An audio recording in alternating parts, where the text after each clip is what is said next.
Howdy, folks. Welcome to the channel, Rockin' the Country. I'm Don. I'm not quite sure what we're in for, but this Ernest Tubb journey that we've been on, courtesy of funRonni in upstate New York, thank you very much, is quite revealing. Ernest was quite the character, quite the talent, quite the influence on country music, and he's sort of like unheralded today, but we're re-heralding him thanks to funRonni. So thank you for this gift and this request, Ronnie. Ernest Tubb and the Texas Troubadours, The Lord Knows I'm Drinking. And we know from the documentary that he did have a drinking problem, and which he later resolved by quitting drinking. And that generally is the way to resolve your issues like that. Just quit, which easier said than done. But let's see what we've got today. Lord knows I'm drinking. Here we go.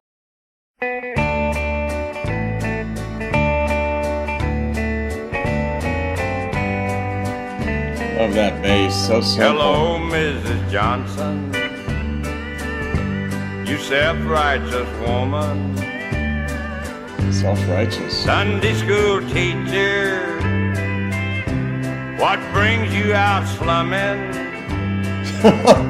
Do you reckon the preacher would approve where you are?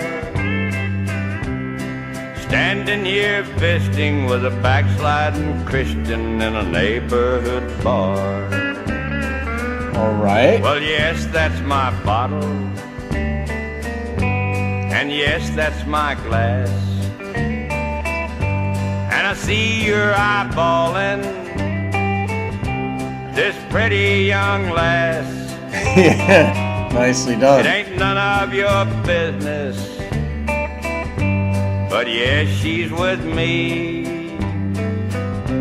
And we don't need no sermon, self-righteous woman, just let us be. Okay. The Lord knows I'm drinking and running around, and He don't need your loud mouth informing the town. They're gonna find out anyway. The Lord knows I'm sinning, and sinning ain't right. But me and the good Lord gonna have us a good talk later tonight. Okay.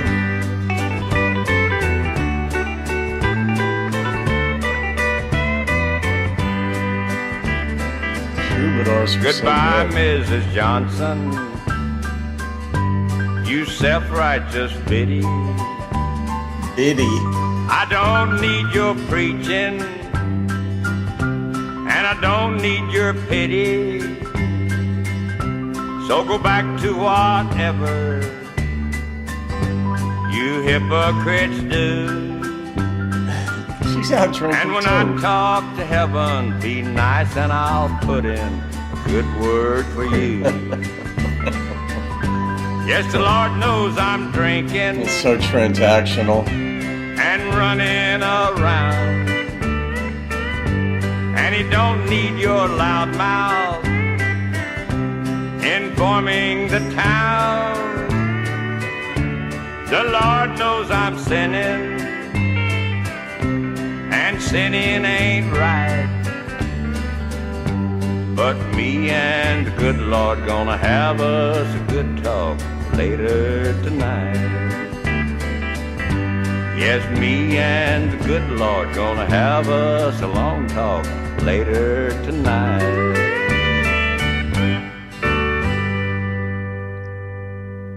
That's there's so much in there. And on the social dynamic, then you've got the spiritual dynamic, you've got the drinking dynamic, you've got the town dynamic, you've got the hypocrisy dynamic, you've got the judgment dynamic. There's so much in here that's like, where do you even go with it? For me, judging other people, when you're younger, you'll do it more because you're trying to make sense of the world. And then, I don't know, by the time you get into your 40s, really, you should really start moving away from being judgmental toward others. Because by that point, people have hurt you enough and you've hurt them enough to realize like we're all in this theater of the absurd, this game called life together, that making it worse for them by judging them and such. Everybody has difficulty in this world and people deal with it in different ways.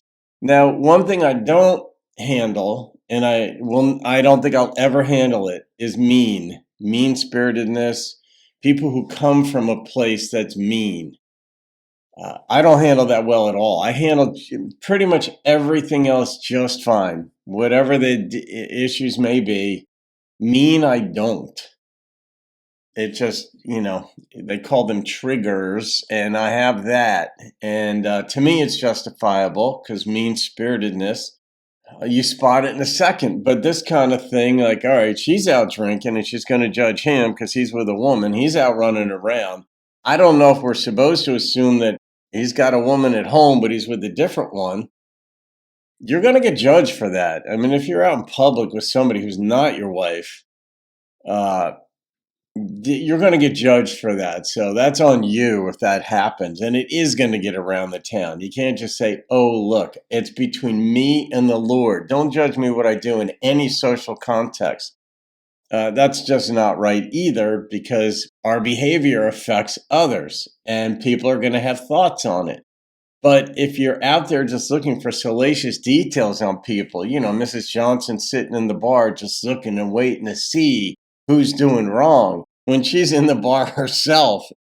It's like, look, get a grip, would you, lady? And he basically said that. So, Ronnie, yeah, this wasn't a song. I thought this was going to be about him drinking. The Lord knows I'm drinking. In a sense, it was, but she was drinking too. So it kind of has that multiple meaning that if you believe, this is clearly the Christian conception, Jesus, the Lord looking and seeing what's going on. And then if there's a judgment day, he even said, I'll put in a good word for you. If you're nice to me today, when I have that conversation with the Lord tonight, I'll put in a good word for you. He called her a biddy, which is just like a precursor, I guess, to bitch. We've all heard that word a bunch of times by now because it's pretty commonly used. But, or you old bat, that was another one back in the day. My sisters and I still laugh at that expression, you old bat.